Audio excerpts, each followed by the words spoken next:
Okay, आठवतं last लेक्चरला काय झालं होतं? बोर्स ॲटॉमिक मॉडेल, त्याचे पॉस्ट्युलेट्स पाहिले आणि रिझल्ट्स पाहिले बोर्स थेअरीचे.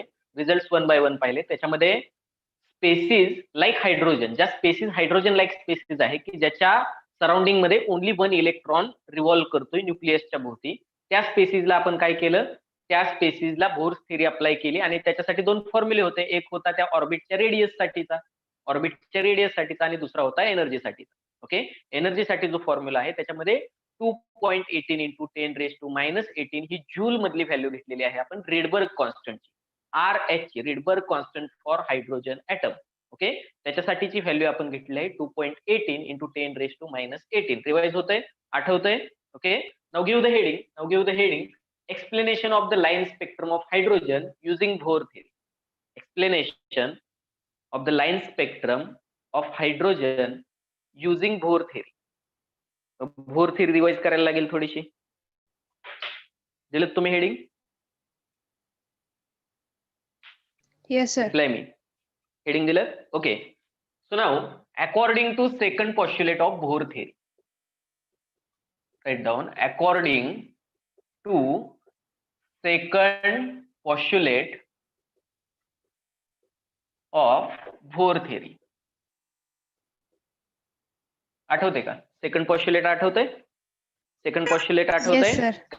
काय सांगितलं होतं? सेकंड पॉस्ट्युलेट मध्ये काय सांगितलं होतं? Radiations is emitted when electron move from higher energy level to lower energy level. बरोबर की नाही? आणि radiations are absorbed when electron move from lower energy level to lower energy level Higher energy level.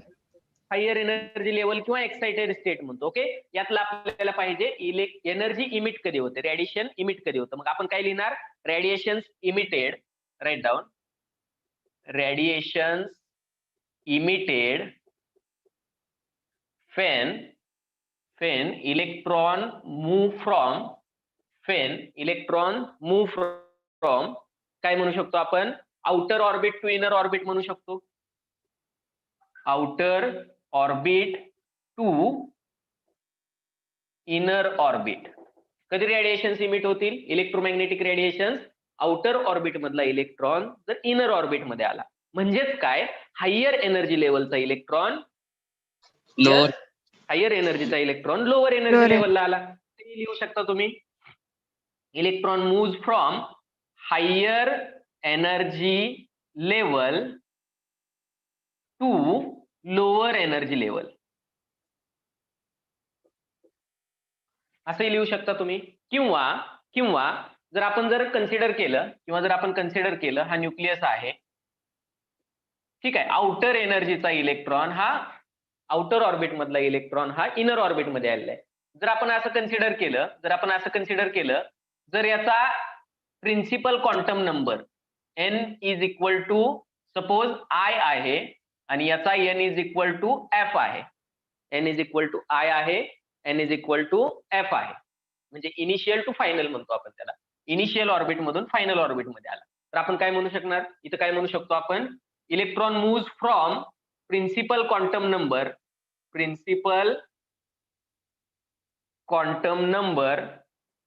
n त्याच्या सबस्क्रिप्टला I आणि principal quantum number n त्याच्या subscript असेल f. ni principal quantum number असलेल्या ऑर्बिट मधून nf, किंवा इथे तुम्ही डायरेक्टली लिहू शकता की याचा प्रिन्सिपल क्वांटम नंबर ni आहे आणि याचा प्रिन्सिपल क्वांटम नंबर nf आहे. Initial to final, initial orbit to final orbit. Okay, या टाइप मध्ये जर इलेक्ट्रॉन मूव्ह झाला तर द एनर्जी डिफरन्स कशाने डिनोट करतो आपण? एनर्जी डिफरन्स कशाने डिनोट करतो? एनर्जी डिफरन्स डेल्टा ई ने. डिफरन्स आहे म्हणून delta. Energy gap delta E ने रिप्रेझेंट करतो. Between energy difference delta E between final and initial or initial and final orbit. Energy difference delta E is the energy difference between initial and final orbit is corresponds to, हा कशाशी is corresponds to आपल्याला कधी कळेल energy difference काय आहे ते, कोणता वे आहे असा आपल्याकडे की आपण एनर्जी डिफरन्स याचा सांगू शकतो. Yes, it is equal to the, ज्यावेळी कधी इलेक्ट्रॉन हायर ऑर्बिट मधून लोअर ऑर्बिट मध्ये आला, तो काय करतो रे बाळांनो, तो काय करतो, रेडिएशन तो काय एमिट करतो, करतो. रेडिएशन इमिट करतो. मग ह्या रेडिएशनला काय असते, काहीतरी वेव्हलेंथ असते लॅम्बडा, त्याची काहीतरी फ्रिक्वेन्सी असते, बरोबर की नाही. मग ह्या रेडिएशनच्या फ्रिक्वेन्सीवरून आपण त्याची एनर्जी कॅल्क्युलेट करू शकतो, फ्रिक्वेन्सीवरून त्याची एनर्जी कॅल्क्युलेट करू शकतो. मग इमिटेड रेडिएशनची जेवढी एनर्जी आहे तेवढाच हा एनर्जी गॅप आहे, बरोबर की नाही. इमिटेड रेडिएशनची जेवढी एनर्जी आहे तेवढाच हा एनर्जी गॅप आहे. एक्झॅक्ट त्याच एनर्जीचे रेडिएशन तो काय करतोय, इमिट करतोय. म्हणून the energy difference delta E between initial and final orbit, initial higher orbit आहे, फायनल लोअर एनर्जीचा ऑर्बिट आहे. इनिशियल अँड फायनल ऑर्बिट मधला जो एनर्जी डिफरन्स आहे, it is correspond to the energy of emitted radiation. It is corresponds to the energy of emitted radiation. Write down, it is corresponds to the energy of emitted radiation. Emitted radiation ची जेवढी energy आहे तेवढा energy difference आहे initial आणि final orbit की ज्याच्यामध्ये इलेक्ट्रॉनची movement झालेली आहे.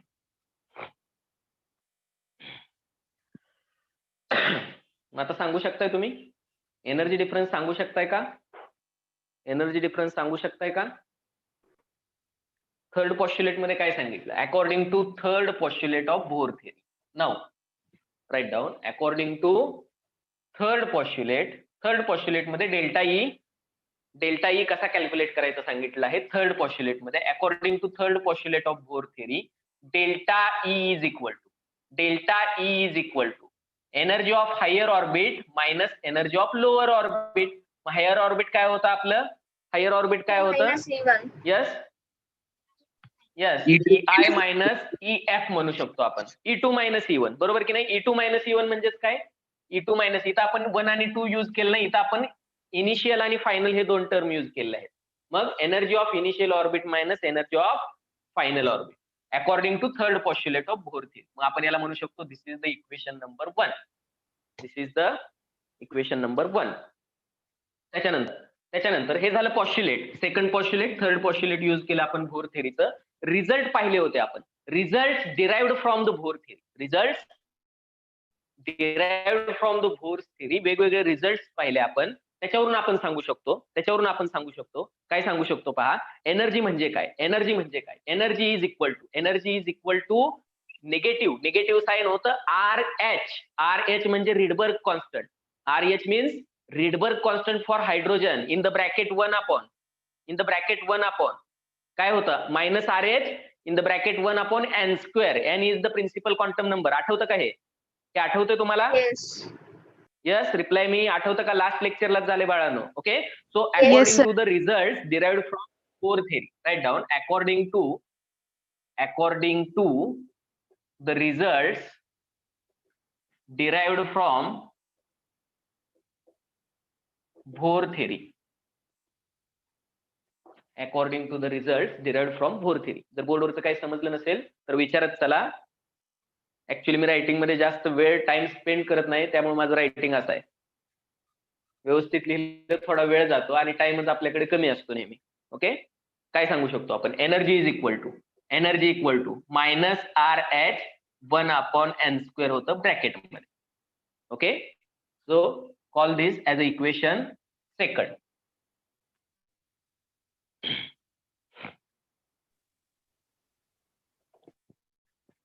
Write down this.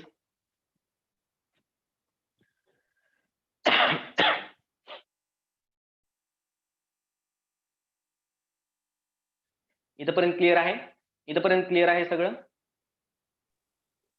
Yes sir. काय डाऊट आहे. Second point. येस सुरेश, काय सेकंड पॉइंट. हा येस सर. हा पॉइंट ना. Yes according to result derived, जे लास्ट लेक्चरला आपण पाहिलं, रिझल्ट मध्ये दिलं होतं energy is equal to minus RH upon 1 upon n square हे सांगितलं होतं. RH काय आहे इथं, काय आहे रिडबर्ग कॉन्स्टंट फॉर हायड्रोजन. याची व्हॅल्यू एनर्जी आहे म्हणून याची व्हॅल्यू आपण कशामध्ये घेऊन जूल. जूल मध्ये किती व्हॅल्यू होती 0.18 इंटू 10⁻18 जूल एवढी व्हॅल्यू होती. आहे रिडबर्ग आणि एन म्हणजे प्रिन्सिपल क्वांटम नंबर. पहिल्या ऑर्बिटसाठी 1, दुसऱ्या ऑर्बिटसाठी 2, तिसऱ्या ऑर्बिटसाठी 3. N is the principal square घेतला आहे. ओके, इन्व्हर्सली प्रोपोर्शनल टू काय म्हटलं होतं आपण एन स्क्वेअर असं म्हटलं होतं. निगेटिव्ह साईन कशासाठी दिलंय इन्फिनिटी डिस्टन्स. आठवतं का कालचं इन्फिनिटी डिस्टन्स वरती जर एखादा इलेक्ट्रॉन आहे न्यूक्लियस पासून तर त्याच्यावरती कोणतंही electrostatic force of attraction exert होत नाही आणि force of electrostatic force of attraction exert होत नाही आहे की त्याची एनर्जी जी आहे 0 कन्सिडर केलेली आहे. त्याची जी एनर्जी आहे ती या रिव्हॉल्विंग इलेक्ट्रॉन पेक्षा जास्त आहे. 0 ही जर एनर्जी रिव्हॉल्विंग इलेक्ट्रॉन पेक्षा जास्त आहे तर यांची एनर्जी काय असायला ऍटम मध्ये न्यूक्लियस भोवती फिरणाऱ्या इलेक्ट्रॉनची निगेटिव्ह मध्ये असायला पाहिजे म्हणून हे निगेटिव्ह न्यूज आहे. ओके, आणि एनर्जी कुणाची जास्त असते जसं आपण हायर ऑर्बिट कडे जातो तसं व्हॅल्यू कमी कमी होत जातात. पण कमी कमी होत जाणाऱ्या व्हॅल्यू निगेटिव्ह मध्ये आहेत. निगेटिव्ह मध्ये कमी होत आहेत इट मीन्स त्या वाढ आहेत. म्हणजेच काय होत आहेत एनर्जीला आपण हायर एनर्जी लेवलला जातो. Okay, it is clear Suresh? Yes, sir. Clear? हे झालेलं आहे लेक्चर. आता हे दोन इक्वेशन काय करू शकता कम करू शकता bye कंबायनिंग these two equations we get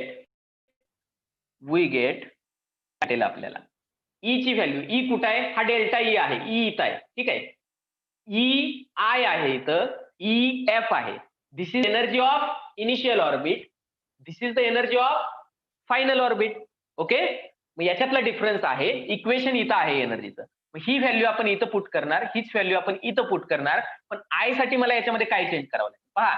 या इक्वेशन मध्ये जर मी ई आय म्हणतोय म्हणजे आयथ ऑर्बिटची किंवा प्रिन्सिपल क्वांटम नंबर आय असलेल्या ऑर्बिटची काय आहे ही एनर्जी आहे इनिशियल ऑर्बिटची एनर्जी. तर आर एच हा कॉन्स्टंट आहे. हायड्रोजनसाठी प्रत्येक ऑर्बिटला हाच कॉन्स्टंट असणार आहे. 1 हा कॉन्स्टंट आहे. ओके, पण एन प्रत्येकाचा वेगळा आहे म्हणून एन जो आहे तो इनिशियल ऑर्बिटचा एन आहे एन आय. इनिशियल ऑर्बिटचा एन काय आहे एन आय. तर ही ई आय ची व्हॅल्यू होईल जी मी इथं पुट करणार. एफ साठी पण सेम फायनल ऑर्बिटची जी एनर्जी आहे तिला आपण ईएफ म्हणतोय. तर ईएफ जर मला घ्यायचा असेल तर मला काय चेंज करावं लागेल. हे दोन कॉन्स्टंट आहेत इथं चेंज नाही करून उपयोग. मग इथं चेंज करावं लागेल. फायनल ऑर्बिटचा principal quantum number N F आहे. फायनल ऑर्बिटचा principal quantum number N F आहे. ओके, मग एन एफ करावं लागेल. मग या दोन व्हॅल्यू इथं पुट करा. काय आन्सर भेटेल तुम्हाला delta E is equal to E I ची value minus R H. Okay, ठीक आहे. आर एच इंटू 1 करा minus R H upon directly लिहू शकता तुम्ही minus R H upon minus R H upon N square. पण एन आहे का एन आय चा स्क्वेअर. ठीक आहे, ही व्हॅल्यू झाली ई आय ची एनर्जी ऑफ इनिशियल ऑर्बिट.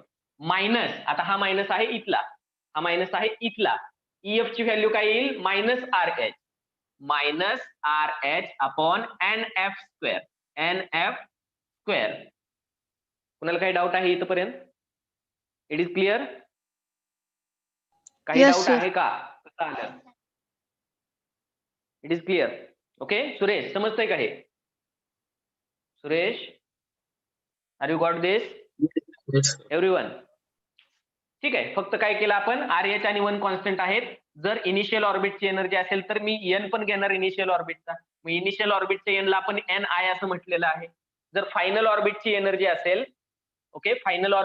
असेल तर फायनल ऑर्बिटसाठी प्रिन्सिपल क्वांटम नंबर हा एन एफ आहे.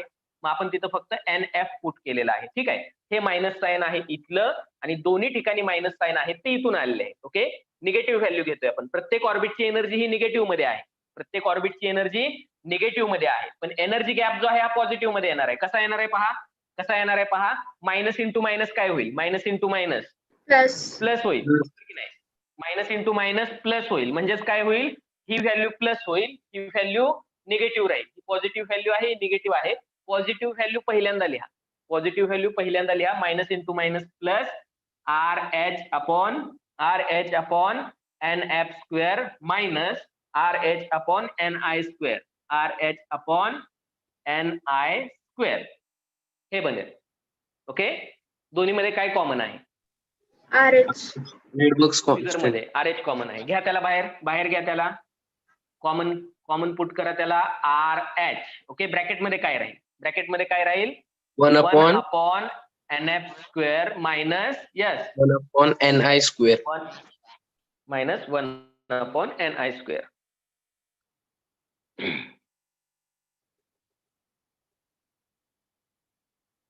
RH ची व्हॅल्यू माहिती आहे तुम्हाला? पण RH ची व्हॅल्यू माहिती आहे तुम्हाला? काय आहे RH ची व्हॅल्यू? इथे दिलेली आहे. Okay. 2.18 into 10 raised to minus. Yes.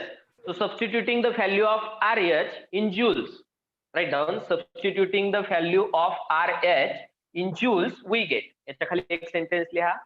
Substituting the value of RH in joules, we get. काय भेटेल आपल्याला?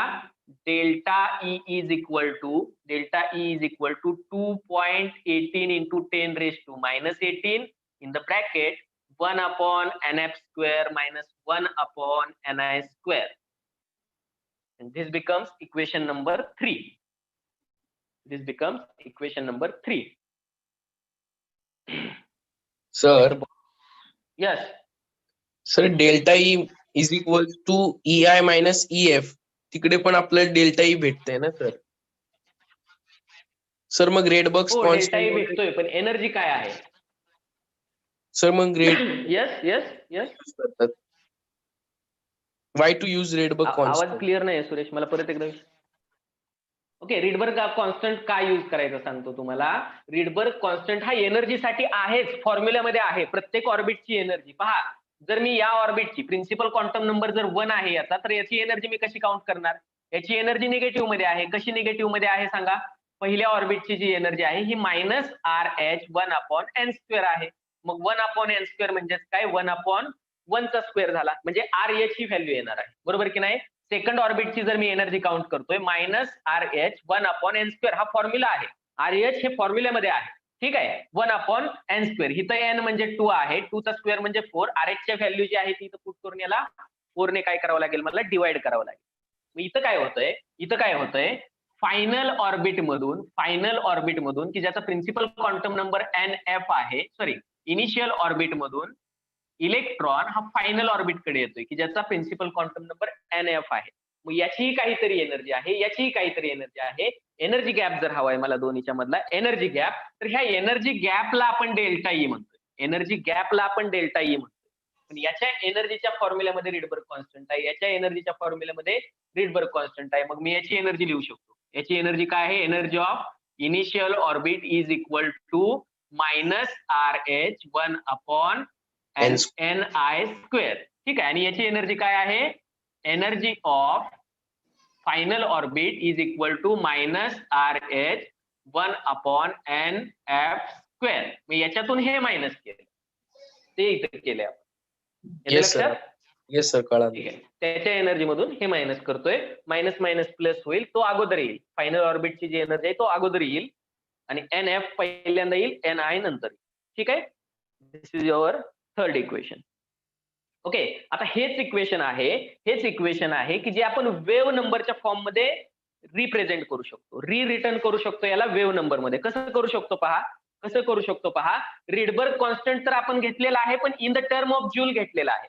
पण रिडबर्ग कॉन्स्टंट आपल्याला माहित आहे. रिडबर्ग कॉन्स्टंटची व्हॅल्यू काय होती? पहिल्यांदा जे सुरुवातीचं पहिलं इक्वेशन पाहिलं आपण, जे ऑल 5 स्पेक्ट्रल सिरीज डिटरमाइन करण्यासाठी जो रिडबर्गने जनरल फॉर्म्युला दिला होता, general expression of Rydberg to determine or to express all the 5 spectrum series. लायमनची सिरीज असेल, यस, बाल्मरची सिरीज असेल, ब्रॅकेटची सिरीज असेल, फुंड सिरीज असेल, या सर्व सिरीज रिप्रेझेंट करण्यासाठी एक जनरल फॉर्म्युला दिला होता. त्याच्यामध्ये काय व्हॅल्यू आली होती? 109677 पर सेंटीमीटर. ही रिडबर्ग कॉन्स्टंटची व्हॅल्यू होती तिथं. ओके, की ज्यासाठी आपण वेव्ह नंबर रिप्रेझेंट करत होतो, वेव्ह नंबरच्या टर्म मध्ये रिप्रेझेंट करत होतो. मग वेव्ह नंबर वरून आपण लॅम्बडा कॅल्क्युलेट करू शकतो. लॅम्बडा वरून आपण काय कॅल्क्युलेट करू शकतो? फ्रिक्वेन्सी कॅल्क्युलेट करू शकतो, आणि फ्रिक्वेन्सी वरून एनर्जी कॅल्क्युलेट करू शकतो. आणि हे कॅल्क्युलेशन केल्यानंतर 2.18 आलंय. ओरिजिनल व्हॅल्यू काय होती? In the terms of wave number. Wave नंबरच्या टर्म मध्ये रिडबर्ग कॉन्स्टंटची व्हॅल्यू होती की जिला आपण कन्वर्ट केलं एनर्जीच्या व्हॅल्यू मध्ये. एनर्जी ज्यूल मध्ये असते आणि ती व्हॅल्यू आपण इथं घेतलेली आहे. म्हणून हे इक्वेशन आपण काय करू शकतो? रिटर्न करू शकतो, रिराईट करू शकतो in the terms of wave number. Okay, write down this expression can be written. This expression, write down this expression can be rewritten in the form of wave number. In the form of wave number. Wave नंबरच्या form मध्ये आपण हे equation काय करू शकतो? Rewrite करू शकतो. ठीक आहे, हे इक्वेशन मी वरती लिहितोय. Delta E is equal to 2.18 into 10 raised to minus 18 in the bracket 1 upon nf square minus 1 upon ni square. ठीक आहे, हे इक्वेशन नंबर होता आपलं 3. ओके, पण वेव्ह नंबर मध्ये रिप्रेझेंट करण्यासाठी आपल्याला काही डाटा लागेल. वेव्ह नंबर मध्ये रिप्रेझेंट करण्यासाठी सुरुवातीला काही माहिती पाहिजे आपल्याला. कोणता डेटा पाहिजे पहा. ओके, आपल्याला काय माहितीये? पहा, एनर्जीची व्हॅल्यू माहिती आहे आपल्याला. E is equal to H nu. Yes sir. माहितीये? ठीक आहे. ओके, पण इथे एनर्जी नाही, आपण डील करतोय डेल्टा ई शी. This is the energy gap. So delta E energy gap is equal to H nu. Delta E is equal to H nu, बरोबर का? Okay, Yes. पण डेल्टा ई म्हणजे एनर्जी ऑफ इमिटेड रेडिएशन. याला काहीतरी energy आहे, याच्या फोटॉनला H nu ही एनर्जी आहे. ओके, रेडिएशन हे in the terms of photon आहे, in the form of photon आहे. फोटॉनची एनर्जी एच न्यू मध्ये सांगतो. मग हे इमिटेड रेडिएशनच्या एनर्जीला आपण डेल्टा ई असं नाव दिलं की जी एक्झॅक्ट 2 ऑर्बिट मधला गॅप आहे, ज्याच्यामधून इलेक्ट्रॉन हायर ऑर्बिट मधून लोअर ऑर्बिट मध्ये गेलेला आहे. ओके, मग आता मला डेल्टा ई जर एक्सप्रेस करायचं आहे. Okay, so we know delta E. तर डेल्टा ई कोणत्या टर्म मध्ये असेल, कोणत्या युनिट मध्ये असेल? ज्यूल मध्ये असेल. एनर्जी आहे ज्यूल मध्ये. So delta E in the joule is equal to H. एचचं युनिट काय असेल? H is the Planck's constant, आणि प्लँक्स कॉन्स्टंटचं युनिट काय असतं? Joule second. Joule into second. So H in the unit joule second into frequency कशामध्ये असते? Nu. Frequency कशामध्ये असते? Unit second minus 1. It means hertz, बरोबर की नाही? त्याला काय Yes. नाव दिलं? हर्ट्ज असं नाव दिलं. सेकंड म्हणजेच hertz. Second raise to minus 1 म्हणजेच हर्ट्ज. ओके, तर याच्यामध्ये तर हे एक इक्वेशन आपण सांगू शकतो. ओके, हे इक्वेशन आपण समजा आपण याला करतोय. दिस इज द इक्वेशन नंबर 4. तुम्हाला समजत नसेल तर हे ब्रॅकेट मध्ये लिहा. कुठून आलं इक्वेशन नंबर 4?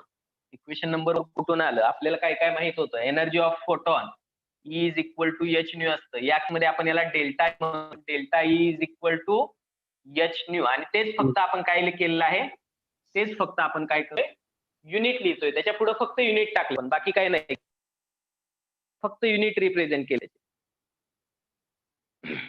ठीक आहे. and by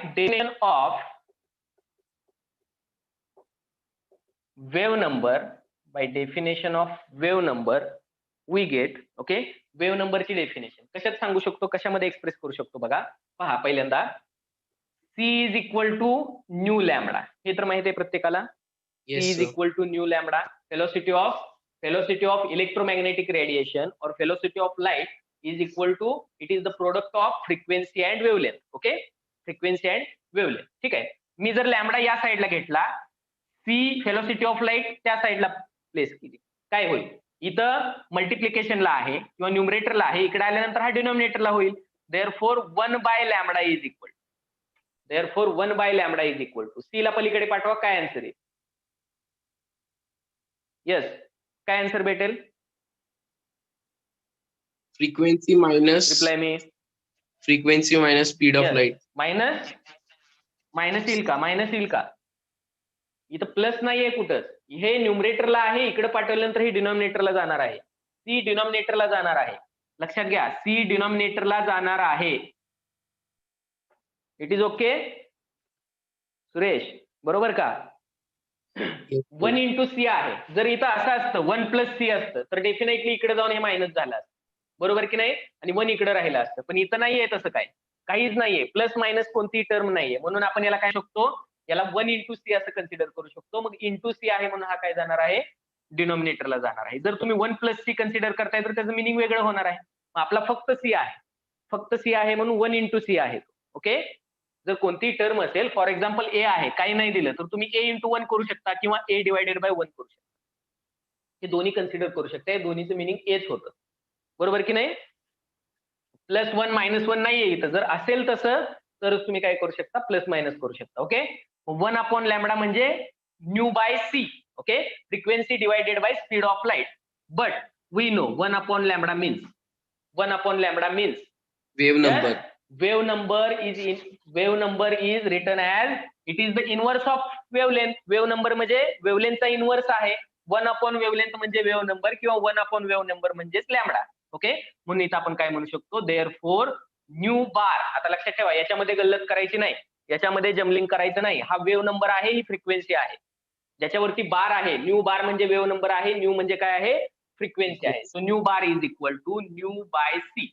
new bar is equal to nu by C. हेच इक्वेशन घेणार आहे आपण, हेच इक्वेशन घेणार आहे इकडं. So we know from the definition of nu bar, we know nu bar it means wave number. त्याचं युनिट काय असतं, वेव्ह नंबरचं युनिट इनवर्स ऑफ युनिट प्रत्येक ठिकाणी घेतोय. Yes, per centimetre into sorry is equal to फ्रिक्वेन्सीचं unit काय असेल, फ्रिक्वेन्सीचं युनिट काय असेल, येस हर्ट. जे वरती आहे ते युनिट हर्ट म्हणजेच पर सी आहे. आता व्हेलोसिटी ऑफ लाईटचं युनिट काय असतं, लाईटचं युनिट काय असतं, मीटर पर सेकंद असतं. पण इथं पहा इथं काय चेंज आहे, इथं सेंटीमीटर घेतलेलं आहे म्हणून आपल्याला इथं पण सेंटीमीटर घ्यायला लागेल. अदरवाइज हे मीटर मध्ये करायला लागेल. पण वेव्ह नंबर हा पर सेंटीमीटर मध्ये एक्सप्रेस केला जातो. पर मीटर हेच एसआय युनिट आहे, पण पर सेंटीमीटर मध्ये एक्सप्रेस केला जातो मोस्ट कॉमनली. म्हणून आपल्याला हे पण पर सेंटीमीटर मध्ये घ्यायचं आहे, युनिट सेम राहण्यासाठी. So it is centimetre per second. Metre per सेकंदच्या ऐवजी centimetre per second. Okay. So consider this is as a fifth equation. आणि हे पण लिहून घ्या मध्ये पुढं, तुम्हाला समजेल फिफ्थ इक्वेशन कशावरून आलं. It is clear. पहा बोर्डवरचं पुसलेलं आहे, त्यामुळे याच्या अगोदरचे इक्वेशन मी एक्सप्रेस करू शकत नाही किंवा रिवाइज करू शकत नाही. ठीक आहे. तुम्ही ते युट्यूब वरती परत जर काही अडचण आली तर रिवाइज करू शकता किंवा काही डाऊट्स असतील तर मला विचारू शकता. जे आहे ते इथंच क्लिअर करा. हे क्लिअर आहे का, हे दोन इक्वेशन क्लिअर आहेत का, हे दोन इक्वेशन क्लिअर आहेत.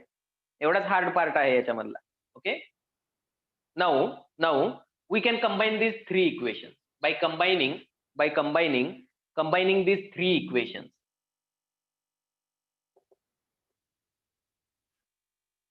Combining these three equations we get तीन इक्वेशन्स आपल्याला काय करायचे, कंबाईन करायचे. कसे करू शकता पहा आपण कंबाईन. तीन इक्वेशन कशा पद्धतीने कंबाईन करू शकतो. ओके. पहा न्यू बार तर असाच ठेवायचा आहे आपल्याला, न्यू ची व्हॅल्यू आपण या इक्वेशन वरून सांगू शकतो, बरोबर की नाही. न्यू इथं आहे, न्यू कुठं आलाय, फ्रिक्वेन्सी कुठं आहे. ठीक आहे. न्यू बार आपण इथं ठेवला, nu bar in per centimetre unit. Okay. Is equal to nu ची व्हॅल्यू सांगू शकतो. न्यू ची व्हॅल्यू कुठे सांगू शकतो, न्यू ची व्हॅल्यू इथून सांगू शकतो. काय येईल या इक्वेशन वरून, इक्वेशन 4 वरून न्यू ची जी व्हॅल्यू येते ती इथं पुट करा. काय येईल व्हॅल्यू. जर तुम्हाला न्यू पाहिजे तर एच ला या साईडला तुम्हाला पाठवावं लागेल. एच इकडे गेला तर हा इथं मल्टिप्लिकेशनला आहे, इथं डिनॉमिनेटरला जाईल. न्यूमरेटरचा एच डिनॉमिनेटरला जाईल. इथं प्रोडक्ट आहे, इथं येऊन काय होईल, डिव्हिजन होईल. म्हणजे delta E by H. Okay. Delta E, आता डेल्टा ई आहे ज्यूल मध्ये,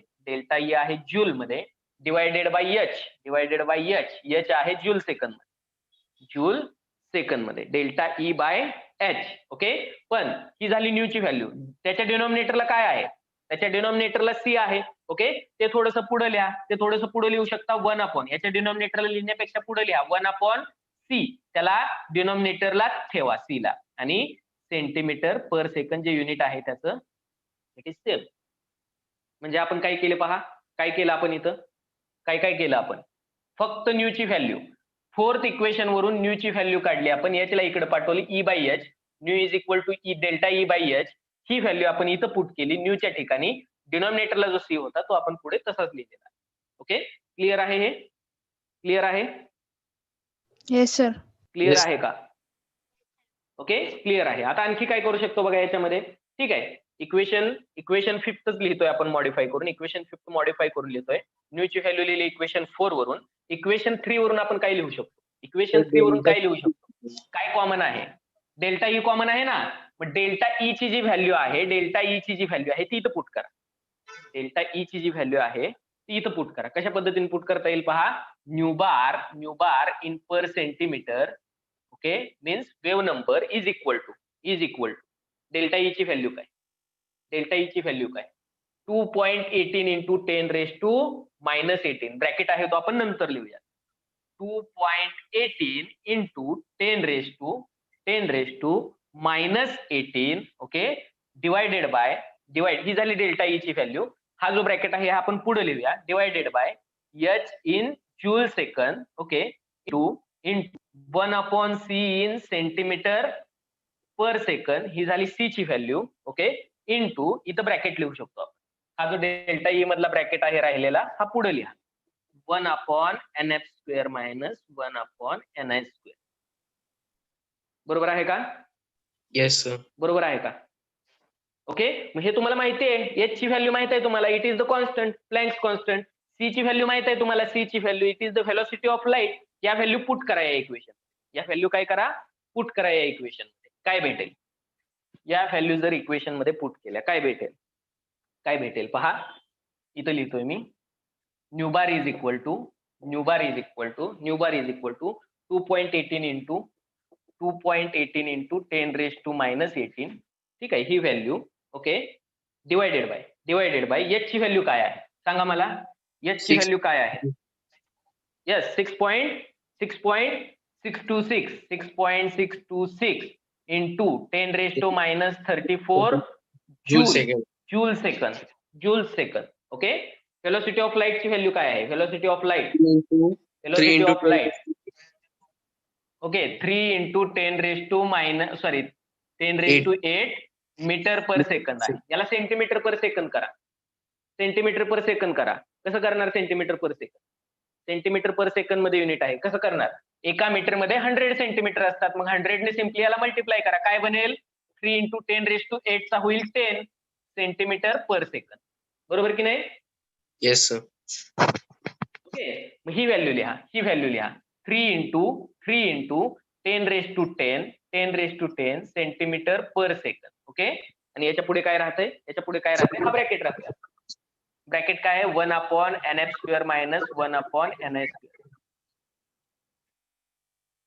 सुरेश, यस? Yes sir.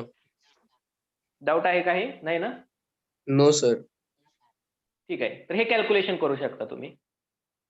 हे कॅल्क्युलेशन केल्यानंतर जी व्हॅल्यू मिळणार आहे ती व्हॅल्यू आपल्याला सेम भेटते, 109,677 इंटू 1/nf² मायनस 1/ni². हा ब्रॅकेट जसा आहे तसा राहील, ही व्हॅल्यू आपल्याला अशी भेटली न्यू बारची पर सेंटीमीटर मध्ये, ठीक आहे सर. म्हणजे इक्वेशन न्यूमरिकल पाहिल्यासारखं कसं, वाटतंय का तुम्हाला? यस, सर न्यूमरिकल कसं विचारणार या फॉर्म्युला मध्ये? पाहूयात आपण, पाहूयात. न्यूमेरिकल नाहीये, तुम्हाला हेच डेरिव्हेशन दिलेलं आहे. न्यूमेरिकल विचारलं तर तुम्हाला हे देतील फक्त. हे तर कॉन्स्टंट आहे, हे कॉन्स्टंट आहे. वेव्ह नंबर जर विचारलाय तर तुम्हाला हे देतील. काय देतील तुम्हाला? प्रिन्सिपल क्वांटम नंबर, फायनल ऑर्बिटचा आणि इनिशियल ऑर्बिटचा. त्याच व्हॅल्यू इथं पुट करायचे, वेव्ह नंबर भेटेल. समजा वेव्ह नंबर नाही विचारलं, तुम्हाला लॅम्बडा विचारतील. लॅम्बडा तुम्ही याच्यावरून कॅल्क्युलेट करू शकता. लॅम्बडा नाही विचारला, फ्रिक्वेन्सी विचारली तर याच्यावरून तुम्ही फ्रिक्वेन्सी कॅल्क्युलेट करू शकता, किंवा एनर्जी विचारले तर वेव्ह नंबर वरूनच तुम्ही काय करू शकता, सगळ्या गोष्टी कॅल्क्युलेट करू शकता. जे आता आपण इकडे राईट साईडला जे फॉर्म्युले वापरले ना दोन, हे दोन फॉर्म्युले फार इम्पॉर्टंट आहेत बघा.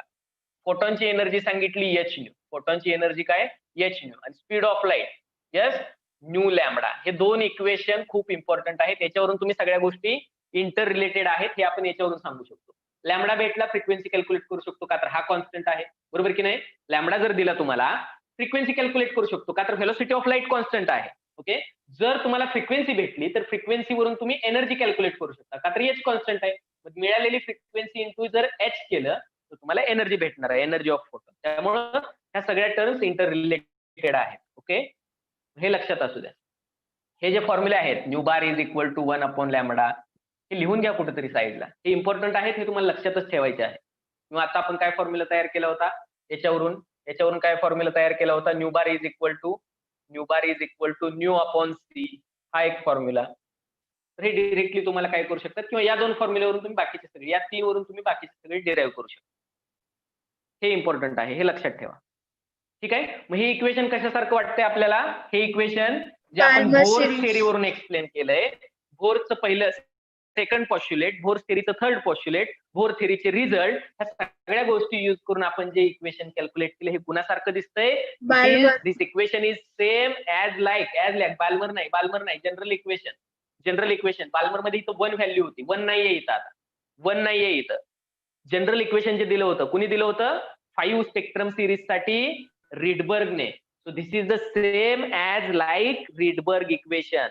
This equation or this appears like Rydberg equation. Write down. This equation appears like Rydberg equation.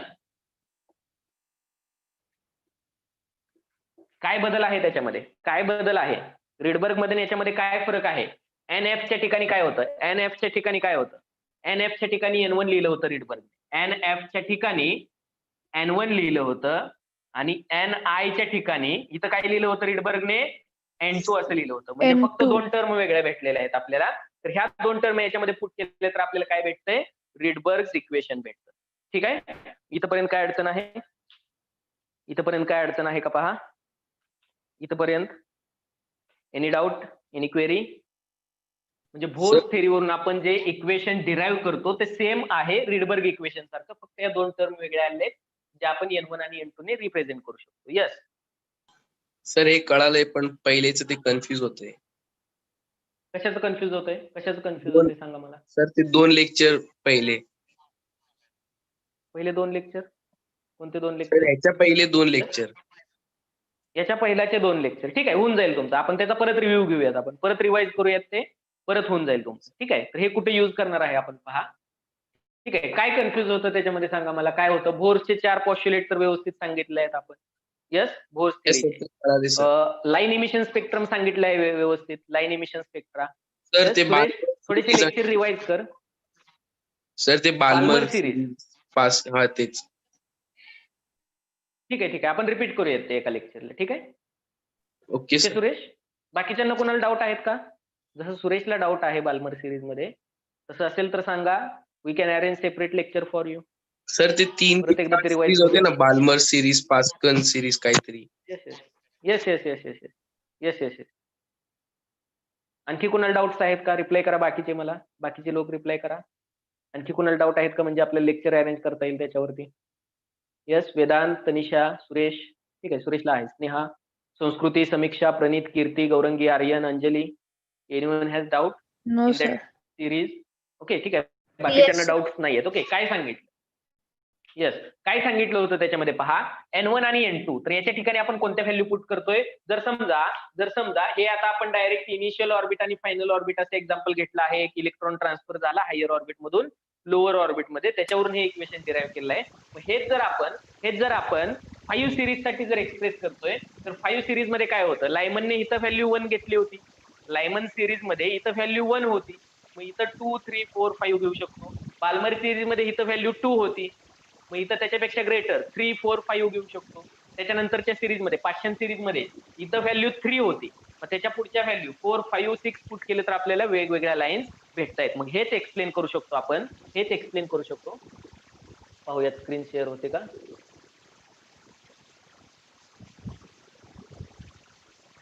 ठीक आहे, स्क्रीन शेअर होत नाही. Let me check.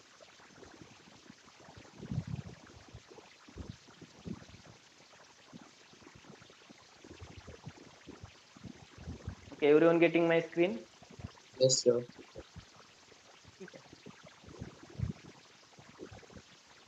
डायग्राम दिलेली आहे. ठीक आहे, कोणती डायग्राम दिलेली आहे पहा बुक मध्ये, ती मी एक्सप्लेन करतोय. ठीक आहे, ही डायग्राम पहा. ही डायग्राम पहा. तर याच्यावरून आपण एक्सप्रेस करू शकतो. याच्यावरून आपण एक्सप्रेस करू शकतो. काय एक्सप्रेस करू शकतो पहा. काय एक्सप्रेस करू शकतो आपण पहा. जर आपण n इज इक्वल टू 1 घेतलं. ठीक आहे, जर आपण n इज इक्वल टू 1 घेतलं. ओके, किंवा ठीक आहे, स्क्रीनवरती नाही, आपण बोर्डवरती एक्सप्लेन करूया.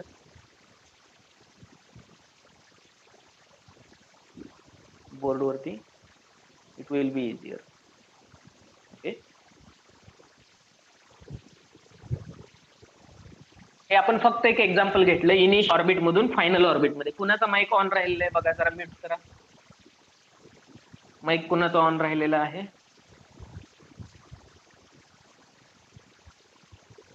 Yes, mike is on. Praneet mike on आहे का चेक कर, अनम्यूट कर थोडस. ठीक आहे, पहा एनर्जी ऑर्बिट आहेत. काय सांगितलं, सेंटरला न्यूक्लियस आहे. हे first energy level, second energy level, third energy level, fourth energy level. ठीक आहे, प्रिन्सिपल क्वांटम नंबर काय आहेत? Principal quantum number n is equal to 1, n is equal to 2, n is equal to 3, n is equal to 4. Okay, मग जर मी energy level दाखवतो, याची energy सगळ्यात कमी आहे, याची त्याच्यापेक्षा जास्त, याची त्याच्यापेक्षा जास्त. जसं आपण आउटर साइडला जातोय, मोर अँड मोर एनर्जीचे आपल्याला ऑर्बिट भेटतात. ठीक आहे, जर मी ग्राउंड पोझिशनला एक ऑर्बिट दाखवलं, first orbit n is equal to 1, first energy orbit. ठीक आहे, सेकंड एनर्जी ऑर्बिट जर मी इथं दाखवतोय, second energy orbit energy represent करतोय. मी काय रिप्रेझेंट करतोय, वाय ऍक्सिस वरती मी एनर्जी घेतलेली आहे. तर n इज इक्वल टू 2 याची एनर्जी रिप्रेझेंट करतोय. याच्यापेक्षा जास्त एनर्जी असेल कुणाची जास्त असेल, n is equal to 3, n is equal to 3, n is equal to 4 ची याच्यापेक्षा जास्त असेल. ठीक आहे, yes. n is equal to 5 ची याच्यापेक्षा जास्त असेल, n इज इक्वल टू 6 ची पण याच्यापेक्षा जास्त असेल. तर अशी डायग्राम दिलेली आहे तुम्हाला. ठीक आहे, आणि जो n इज इक्वल टू, मी जर अल्फा कन्सिडर करतोय की हा इलेक्ट्रॉन, म्हणजे जर मला इलेक्ट्रॉन पहिल्या ऑर्बिट मधून दुसऱ्या ऑर्बिट मध्ये पाठवायचा आहे, तर मला एवढी एनर्जी लागेल. बरोबर की नाही, याचा जो गॅप आहे एवढी एनर्जी लागेल. फर्स्ट ऑर्बिट मधून सेकंड ऑर्बिट मध्ये पाठवताना एवढी एनर्जी लागेल. फर्स्ट मधून थर्ड मध्ये पाठवायचं आहे तर एवढा एनर्जी गॅप लागेल, एवढी एनर्जी लागेल. बरोबर की नाही, एवढी एनर्जी लागेल. फर्स्ट मधून फोर्थ मध्ये पाठवायचा इलेक्ट्रॉन, एवढी एनर्जी लागेल. जो एनर्जीचा गॅप आहे एवढी एनर्जी लागेल.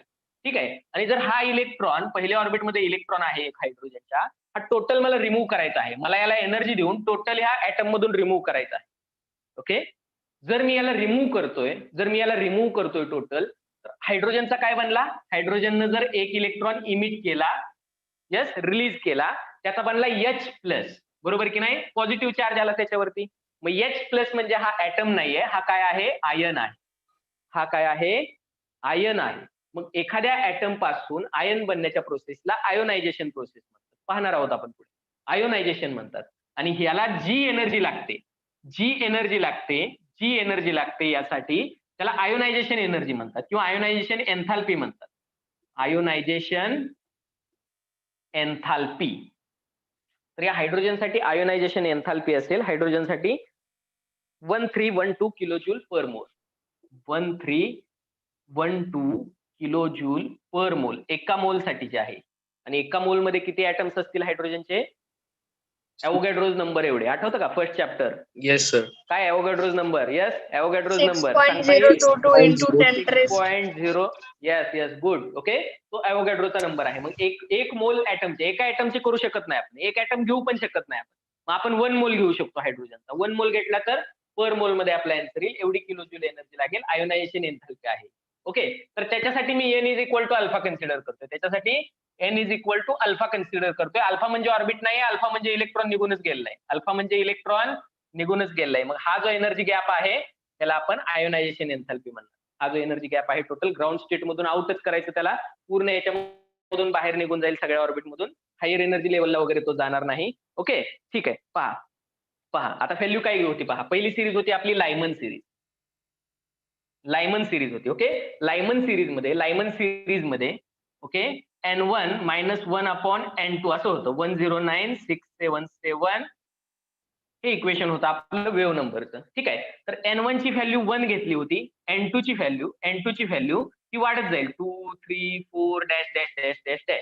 याचं मिनिंग काय आहे, याचं मिनिंग काय आहे पहा, याचं मिनिंग काय आहे, NF घेतोय आपण, बरोबर की नाही, NI च्या ठिकाणी आपण NF घेतोय. दिस इज द फायनल ऑर्बिट, जिथे इलेक्ट्रॉन पोहोचणार आहे फायनल स्टेजला, फायनल डेस्टिनेशनला, हे फायनल ऑर्बिट आहे आणि ते 1 आहे, म्हणजे इलेक्ट्रॉन या ऑर्बिटमध्ये येणार आहे, या ऑर्बिटमध्ये. ठीक आहे, याला म्हणत होतो आपण NI म्हणजे इथून सुरुवात करणार आहे इलेक्ट्रॉन मुवमेंटसाठी इथून सुरुवात करणार आहे, त्याला आपण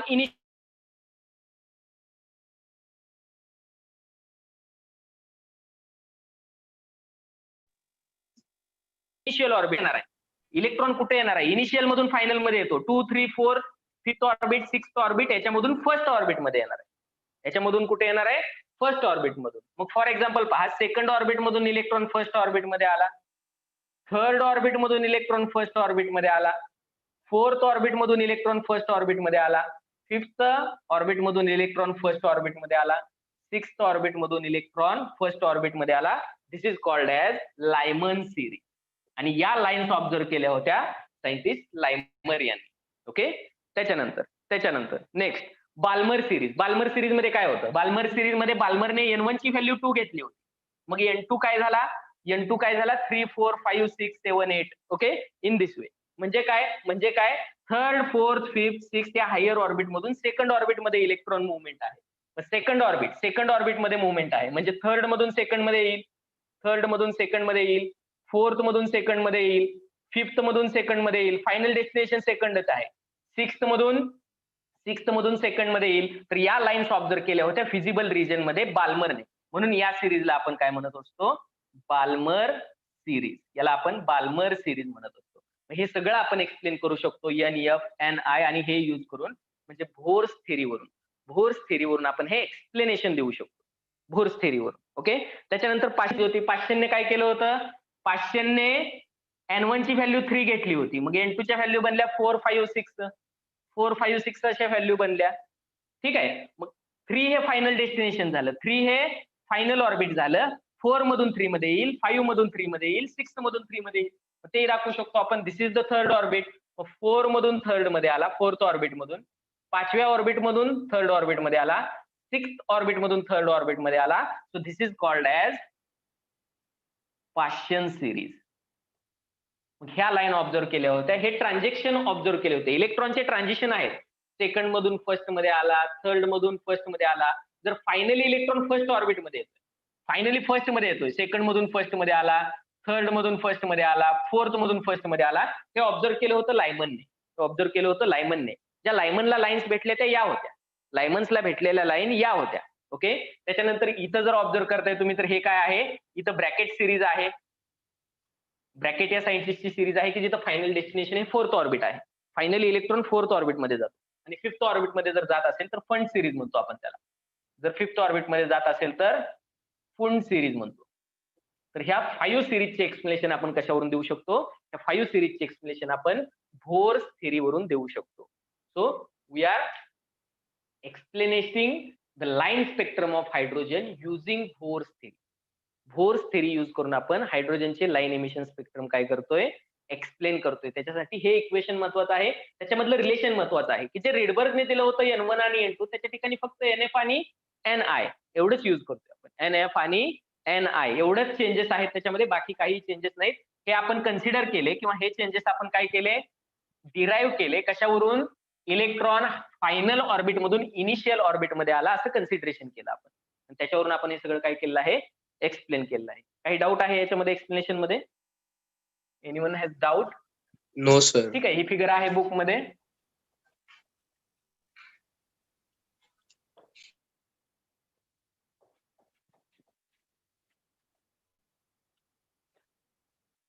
The next, limitations of Bohr model.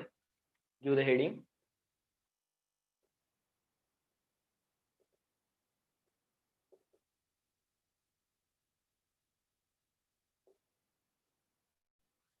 एवढा ऍडव्हान्स मॉडेल असून पण बोर्स मॉडेल मध्ये काही लिमिटेशन्स होते. काय लिमिटेशन्स होते पहा, ड्रॉबॅक्स काय होत्या, वन बाय वन पाहूयात आपण. First drawback, the Bohr's model failed to explain finer details of hydrogen atom spectrum observed in the sophisticated spectroscope. जे डिस्कवरी होत गेल्या, जे इन्स्ट्रुमेंट आपले सॉफिस्टिकेटेड होत गेले, मोर ऍक्युरेट होत गेले. जास्त ऍक्युरेट स्पेक्ट्रोस्कोपने जर तुम्ही लाईन्स पाहिल्या तर लाईन्स मध्ये फायनर म्हणजे एकदम छोट्या साईजचे एरर दिसत होते, छोट्या साईजच्या काही स्प्लिटिंग दिसत होते, काही लाईन्स डिफ्युज्ड दिसत होत्या. तर ह्या ज्या लाईन्स आहेत, तर हे जे एक्सप्लेनेशन आहे हे बोरने दिलं नाही. फक्त एक लाईन बोरच्या स्पेक्ट्रम मध्ये होते. पण जर तुम्ही तोच स्पेक्ट्रम जास्त सॉफिस्टिकेटेड किंवा जास्त ऍडव्हान्स मशीनने, जास्त ऍडव्हान्स स्पेक्ट्रोमीटरने जर तुम्ही तो रेकॉर्ड केला तर त्याच्यामध्ये काहीतरी चेंजेस यायचे. आणि हे जे चेंजेस आहेत हे चेंजेस याचं एक्सप्लेनेशन बोर मॉडेलकडे किंवा बोर्स थिअरीकडे नव्हतं. So it failed to explain, write down, it failed to explain. काय एक्सप्लेन करण्यासाठी फेल झालेलं आहे पहा. Finer details of hydrogen, finer details of hydrogen spectrum. जे फायनर डिटेल्स होते हायड्रोजन स्पेक्ट्रम, आणि हा स्पेक्ट्रम कशाने रेकॉर्ड केला होता किंवा कशाने ऑब्झर्व केला होता? Observed in sophisticated spectroscope. Observed in sophisticated म्हणजे काय? सर इन्स्ट्रुमेंट मोर आहे का? ऍडव्हान्स. Yes, sophisticated. सॉफिस्टिकेटेडचं मिनिंग आहे मोर ऍडव्हान्स. पहा, आपला जो किराणा दुकानात वेट बॅलन्स असतो, जर तुम्ही साखर आणायला गेला किंवा दुसरं काहीतरी आणायला गेला ग्रोसरी स्टोअर मध्ये, तो जो वेट बॅलन्स आहे तिथं 1 ग्रॅम असतं, ठीक आहे. पण तेच जर तुम्ही ज्वेलरीच्या शॉप मध्ये गेला तर तिथला वेट बॅलन्स कसा असतो? वेट कसा असतो तिथला? त्याच्यामध्ये 0.001 असतं. 0.001 ग्रॅम म्हणजे 1 मिलीग्रॅम वेट हा काय करू शकतो? 1 मिलीग्रॅम वेट पर्यंत तो रिडिंग देऊ शकतो. म्हणजे तो मोर अँड मोर ऍक्युरेट आहे. कोणता वेट बॅलन्स मोर ऍक्युरेट आहे? ज्वेलरी शॉप मधला का ग्रोसरी स्टोअर मधला? Yes, jewellery. Jewelry shop shop. मधला काय? ज्वेलरीच्या शॉप मधला मोर ऍक्युरेट आहे. तर त्याला आपण म्हणू शकतो it is more sophisticated. It is more sophisticated म्हणून त्याला काय म्हणतात? Sophisticated, advance. आणि स्पेक्ट्रोस्कोप हे इन्स्ट्रुमेंट आहे. आता हा जनरल शब्द दिलेला आहे तुम्हाला, स्पेक्ट्रोस्कोप. मोर सॉफिस्टिकेटेड स्पेक्ट्रोस्कोप एक्सपेरिमेंट. एक्सपेरिमेंट मध्ये काय केलेलं आहे? ऑब्झर्व केलेलं आहे. आता स्पेक्ट्रोस्कोप म्हणजे कोणताही एक स्पेक्ट्रोस्कोप नाहीये, इथं खूप सारे स्पेक्ट्रोस्कोप आहेत. Ultraviolet, UV, feasible spectroscope, IR spectroscope, NMR spectroscope. कोणत्या लाईटच्या, इलेक्ट्रोमॅग्नेटिक रेडिएशनच्या कोणत्या रेंजमध्ये तुम्ही त्याची स्पेक्ट्रोस्कोपी किंवा स्पेक्ट्रोस्कोपिक स्टडी करता, त्याचे टेक्निक्स वेगळे आहेत, त्याचे डिटेल्स वेगळे आहेत, आणि टोटल स्पेक्ट्रोस्कोपिक इन्स्ट्रुमेंट पण डिफरंट आहेत. एनएमआर जर 300 मेगाहर्टचा किती फ्रिक्वेन्सी आहे, एनएमआर स्पेक्ट्रोस्कोपी जर तुम्ही घेताय, ठीक आहे. IR आणि व्हिजिबलचा स्पेक्ट्रोस्कोप छोटा असतो, 25, 30, 50,000च्या अराउंड तो येऊन जातो. पण जर तुम्ही NMR, nuclear magnetic resonance spectroscopy पाहताय, त्याचं जर इन्स्ट्रुमेंट घेताय तुम्ही 300 मेगाहर्ट किंवा 400 मेगाहर्ट, तर ते साधारणतः 2 करोडच्या आसपास जातं. त्या इन्स्ट्रुमेंटला टोटल एसीची रूम लागते. तिथं आतमध्ये वर्किंग करणाऱ्या माणसांची संख्या पण लिमिटेड असते. तर आपल्या जे नाकातून बाहेर कार्बन डायऑक्साईड पडतो तो पण जास्त चालत नाही त्या मशीनला. त्याच्यानंतर मास स्पेक्ट्रोस्कोपी असतं, ज्याच्यामध्ये मास डिटरमाइन केलं असतं. तर हे जे जनरली युज केले जाणारे स्पेक्ट्रोस्कोप आहेत, या केसमध्ये हे युव्ही व्हिजिबल स्पेक्ट्रोस्कोप आहेत. युव्ही व्हिजिबल स्पेक्ट्रोस्कोप आणि IR स्पेक्ट्रोस्कोप हे दोन स्पेक्ट्रोस्कोप इथं काय केलेले आहेत? यूज केलेले आहेत. ओके, तर हे फक्त एक मशीन नाहीये. स्पेक्ट्रोस्कोप म्हणजे खूप सारे मशिनरीज आहेत. ओके, आणि सॉफिस्टिकेटेड म्हणजे मोर ऍक्युरेट. सॉफिस्टिकेटेड म्हणजे मोर ऍक्युरेट, मोर ऍडव्हान्स. ओके, तर या स्पेक्ट्रोस्कोपने ज्यावेळी आपण स्पेक्ट्रम स्टडी करतो तर याचे टोटल फायनर डिटेल्स, कुठं कुठं लाईन्स येतात, कशा कशा येतात, बाकीच्या लाईन्स कशाच्या आहेत, काही ठिकाणी लाईन्स डिफ्यूज का होतात, हे सगळे डिटेल्स, एकच लाईन प्रिन्सिपल लाईन मोठी काय येते, एक लाईन छोटी काय येते, हे डिटेल्स, फायनर डिटेल्स जे आपल्याला सॉफिस्टिकेटेड इन्स्ट्रुमेंट मध्ये दिसत आहेत किंवा सॉफिस्टिकेटेड इन्स्ट्रुमेंटने एक्सपेरिमेंट रन केल्यानंतर दिसत आहेत, ते एक्सप्लेन केले नव्हते बोर्स मॉडेल. ठीक आहे. Second one It is only Bohr model applicable unable to hydrogen. explain. Yes, it is Only applicable to hydrogen. unable to explain. Yes, it is unable to explain spectrum of atoms other than hydrogen. This is unable to explain spectrum of atoms other than hydrogen.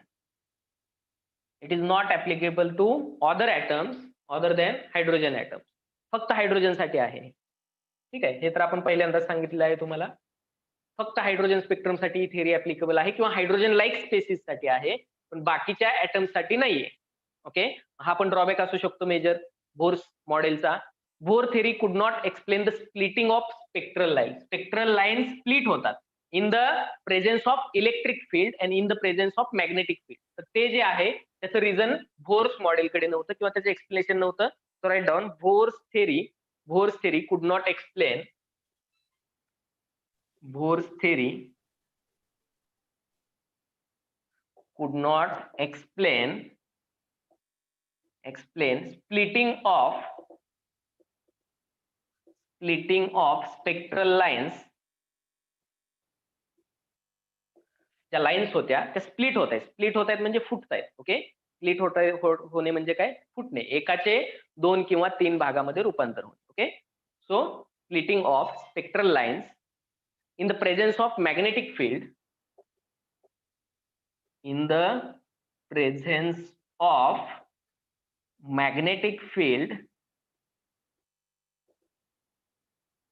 त्याला झीमन effect म्हणतात. सायंटिस्टचं नाव आहे Zeeman effect. पाहायचं आहे आपल्याला, होईल हे तुम्हाला 12th standard पर्यंत होईल. Okay, and in the magnetic field or electric field, magnetic किंवा electric field, electric in the electric field, याला स्टार्क इफेक्ट म्हणतात.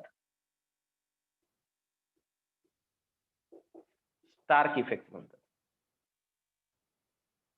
Right on this I will explain. झालं काय? Is it over?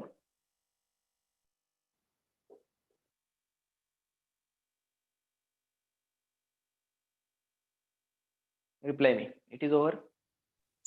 Yes sir. ठीक आहे, काय सांगितलं पहा, बोर्स थिअरीने स्प्लिटिंग ऑफ स्पेक्ट्रल लाईन ही प्रॉपर्टी एक्सप्लेन केली नाही. तर स्प्लिटिंग ऑफ स्पेक्ट्रल लाईन म्हणजे काय पहा, जर आपण नॉर्मल स्पेक्ट्रम रेकॉर्ड केला तर अशी लाईन भेटते आपल्याला, बरोबर की नाही? इमेज दाखवली मी तुम्हाला, इमेज दाखवले आहेत. जर नॉर्मल स्पेक्ट्रम केला तर अशी डार्क लाईन मिळते किंवा इमिशन स्पेक्ट्रम तर ब्राईट लाईन मिळते.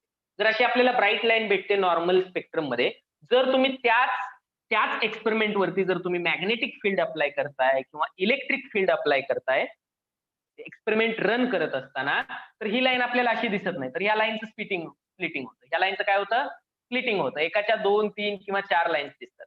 म्हणजे एका लाईनचं स्प्लिटिंग होतं म्हणजे ते फुटतात आणि त्याचे 2, 3, 4 कंपोनेंट दिसतात किंवा छोट्या छोट्या 2, 3 दिसतात. हे कधी होतं? जर तुम्ही मॅग्नेटिक फील्ड अप्लाय करताय तर, आणि जर तुम्ही इलेक्ट्रिक फील्ड अप्लाय करताय तर याचं एक्सप्लेनेशन बोर्स मॉडेलकडे नाहीये.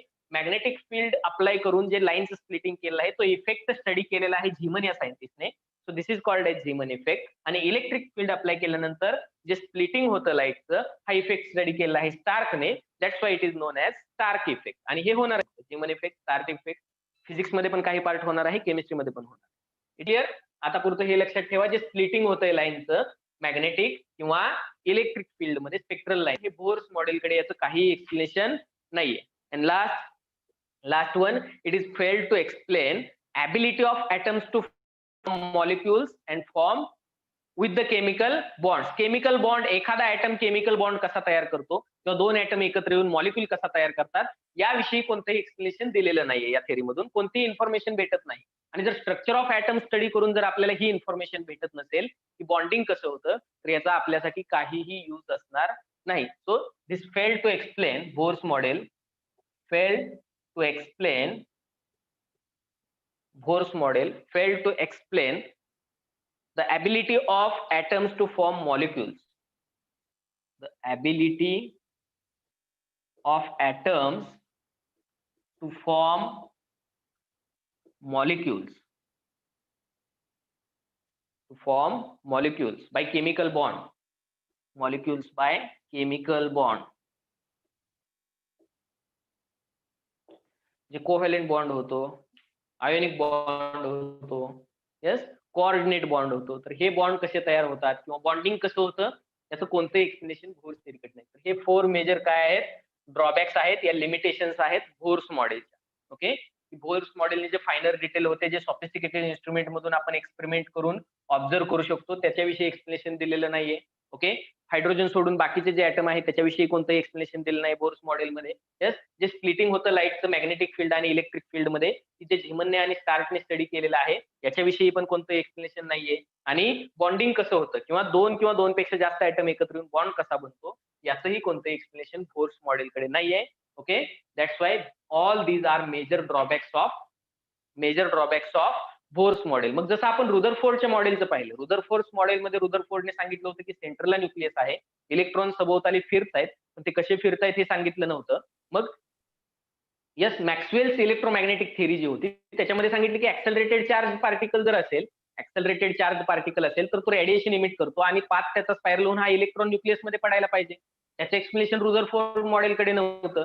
तोपर्यंत spectral line, spectroscopy, dual behaviour of magnetic theory, ह्या गोष्टीची डेव्हलपमेंट झाल्यामुळे बोर्स मॉडेल डेव्हलप झालं तिथं. बोर्स मॉडेलसाठी या सगळ्या बोर्स मॉडेलचं जे डेव्हलपमेंट आहे हे होण्यासाठी बाकीच्या डेव्हलपमेंट गरजेच्या होत्या. तसं ते बोर्स मॉडेल इथं काय होतंय, एवढ्या ड्रॉबॅक सोडून जात आहे. मग बोर्स मॉडेलने जरी सांगितलं की पर्टिक्युलर ऑर्बिटमध्ये इलेक्ट्रॉन फिरतो, कोणत्याही इतरत्र फिरत नाही, त्याचा एनर्जी गॅप पण व्यवस्थित एक्सप्लेन केलेला आहे, तरी एवढ्या ड्रॉबॅक्स राहिल्या आहेत बोर्स मॉडेलमध्ये. आणि तोपर्यंत 1913 मध्ये हे सांगितलं होतं बोरने, तर तोपर्यंत नंतरच्या नेक्स्ट 10 to 12 इयर्स मध्ये काय झाल्या होत्या, बऱ्याचशा डिस्कव्हरी झाल्या होत्या, ज्याच्यामध्ये डी ब्रॉग्लीज थेरम असेल, डी ब्रॉग्लीज हायपोथिसिस असेल किंवा वेर्नर हायझेनबर्ग अनसर्टेनिटी प्रिन्सिपल असेल. तर या दोन गोष्टी मेजर होत्या की या डेव्हलपमेंटमुळे हे मॉडेल फेल गेलं, या मॉडेलकडे कोणतं एक्सप्लेनेशन नव्हतं त्या गोष्टींचं, आणि त्या दोन गोष्टी एकत्र करून स्क्रॉडिंजरने एक इक्वेशन दिलं आणि एक नवीन मॉडेल बनलेलं आहे, नवीन मॉडेल ऍटमचं, ज्याला आपण quantum mechanical model of atom, जे आतापर्यंत सगळ्यात मोस्ट ऍडव्हान्स मॉडेल आहे. ओके, ते शिकायचं आहे आपल्याला from the next lecture. Okay, काही डाऊट्स आहे त्याच्यामध्ये? Anyone has doubt, query, reply me. Sir can you reply me. काही डाऊट्स आहेत? ठीक आहे, फिजिक्स लेक्चर मे बी तुम्हाला होणार नाहीये, सर आलेले नाहीयेत. Sir, what about physics? बहुतेक फिजिक्सचे सर नाहीयेत, त्यामुळे तुमचं फिजिक्सचं लेक्चर होणार नाहीये. ठीक आहे, ठीक आहे का? फिजिक्सचं लेक्चर होणार नाहीये, सर वेळेवरती आलेले नाहीये फिजिक्स लेक्चर. ठीक आहे, सरांनी माझ्याकडे मेसेज दिला होता, जर ते 2 पर्यंत नाही आले, ठीक आहे, टाइम होऊन गेलेला आहे, फिजिक्स लेक्चर नाही होणार तुमचं. ओके.